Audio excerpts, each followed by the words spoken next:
Hi there. My name is Kyra Durant, and I teach AP US Government and Politics at Del Mar High School, and I've taught this class for the last 5 years now.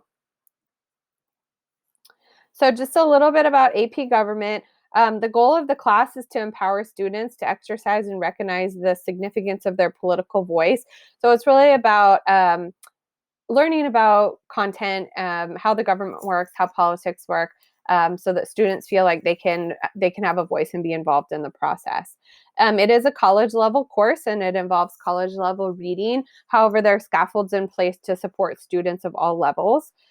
Students should expect nightly homework. There's definitely an emphasis on current events. We do a unit where we kind of go back to the Constitution, but everything from then forward is mostly current event based. Um, Students really do need to be self motivated and ready to take on a challenge.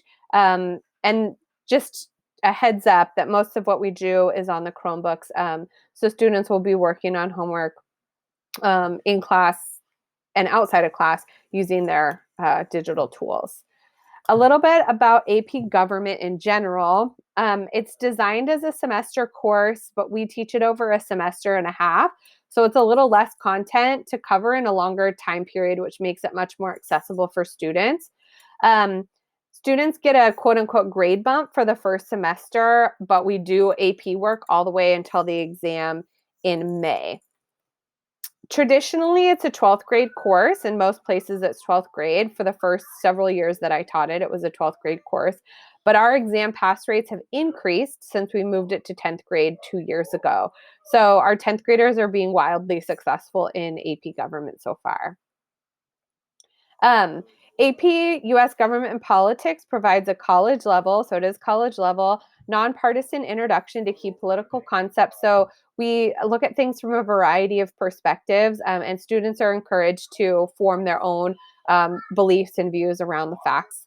Um, we look at concepts, ideas, institutions, policies, interactions, roles, behaviors, as well as court cases that characterize the constitutional system and political culture of the United States. We cover 5 units, all the way from Foundations of Democracy, where we take a deep dive into the Constitution. We look at how we form our political ideologies and beliefs. We look at different ways to participate in politics. We look at the different branches of government and how they interact with each other. And we finish with looking at civil rights and civil liberties with an emphasis on the Bill of Rights. As far as content, we there's an emphasis on foundational documents in Supreme Court cases.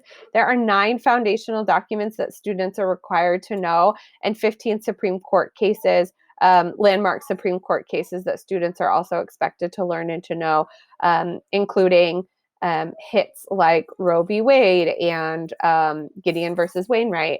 They'll also analyze text and visuals. To gain an understanding of the relationships and interactions among those institutions, processes, and behaviors.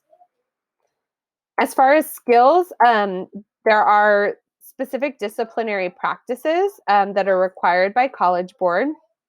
Among them are making comparisons, applying concepts, and developing evidence based arguments. Students will need to be able to compare Supreme Court cases. They'll need to be able to make an argument and justify it with evidence and reasoning. They'll need to be able to apply concepts and context and also to analyze data. The course includes a project, a political science research project, or an applied civics project. This looks a little bit different from year to year. Most recently, students are doing a podcast. Just a little bit about grades. Grades are in 2 categories. The smaller is practice and prep, which just includes a student's ability to meet deadlines to complete homework and classwork. The bigger chunk is content and skills. Those are measure a student's mastery of content and skills in summative assessments, and most of those can be reassessed, so there's opportunities for students to improve their grade. Here's a sample assessment. Content is usually assessed in AP style multiple choice questions, and the skills are assessed in what are called FRQs, which stands for free response questions. The big goal is political participation, so encouraging students to exercise their political voices, to participate in the political process. That might look like writing letters to their representatives, having class discussions, encouraging students to have those discussions inside and outside of class. If you have any questions, I can be reached at kdurant@cuhsd.org. I'm at Del Mar High School in room 35. Please let me know if you need anything.